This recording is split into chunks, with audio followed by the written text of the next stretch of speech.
বন্ধুরা, আজ আমরা আপনাদের নিয়ে যাব এমন এক জায়গায় যাকে বলা হয় ভক্তির রাজধানী।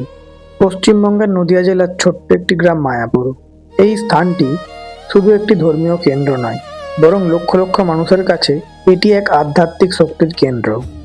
এখানেই জন্মেছিলেন মহান বৈষ্ণব সাধক চৈতন্য মহাপ্রভু, এবং আজ এখানেই রয়েছে বিশ্বের অন্যতম বৃহত্তম বৈষ্ণব সংগঠন ইসকন।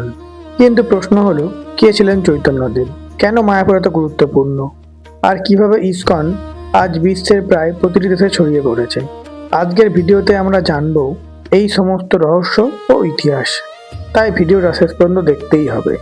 মায়াপুরের ইতিহাস। গঙ্গা ও জলঙ্গি নদীর মিলনস্থলের কাছেই অবস্থিত মায়াপুর।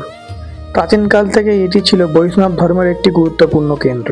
15 শতকে এই অঞ্চলে জন্ম হয় এমন এক সাধকের, তিনি পুরো ভারতবর্ষে ভক্তি আন্দোলনকে নতুন করে জাগিয়ে তোলেন। তিনি হলেন শ্রী চৈতন্য মহাপ্রভু। তখন বাংলায় মুসলিম শাসন চলছিল এবং সমাজে অনেক ধর্মীয় বিভাজন ছিল।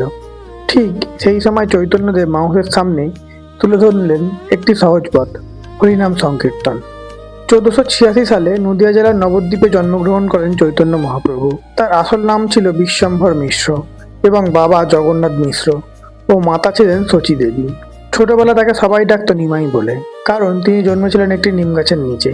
ছোট থেকেই তিনি ছিলেন অসাধারণ মেধাবী, কিন্তু পরে তিনি সম্পূর্ণভাবে নিজেকে ভগবান শ্রীকৃষ্ণের ভক্তিতে উৎসর্গ করেন।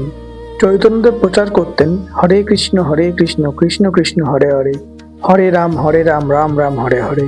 তিনি বিশ্বাস করতেন ভগবানের কাছে পৌঁছানোর সবচেয়ে সহজ পথ হল নাম সংকীর্তন।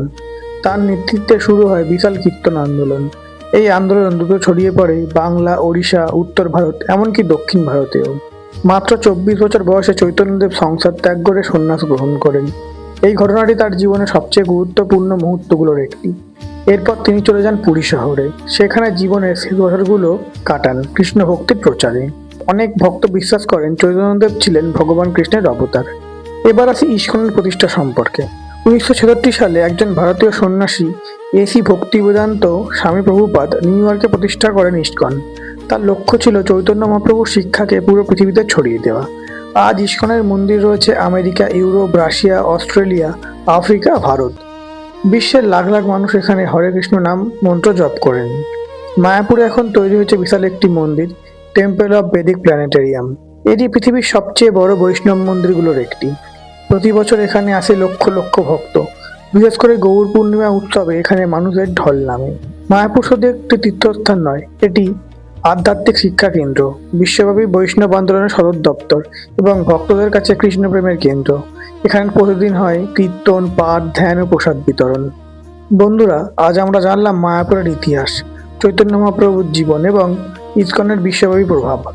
আপনি যদি কখনো পশ্চিমবঙ্গে আসেন, তাহলে অবশ্যই একবার মায়াপুরে ঘুরে দেখবেন, এবং আপনি যদি পশ্চিমবঙ্গের বাসিন্দা হন তাহলে অবশ্যই ঘুরে দেখবেন, কারণ এই জায়গাটি শুধু একটি ধর্মীয় কেন্দ্র নয়, এটি একটি আধ্যাত্মিক অভিজ্ঞতা। যদি ভিডিওটি ভালো লেগে থাকে তাহলে লাইক করুন, কমেন্ট করুন, বন্ধুদের সাথে শেয়ার করুন এবং চ্যানেলটি সাবস্ক্রাইব করতে ভুলবেন না। আমরা আবার দেখা করব নতুন একটি ভিডিওতে। হরে কৃষ্ণ।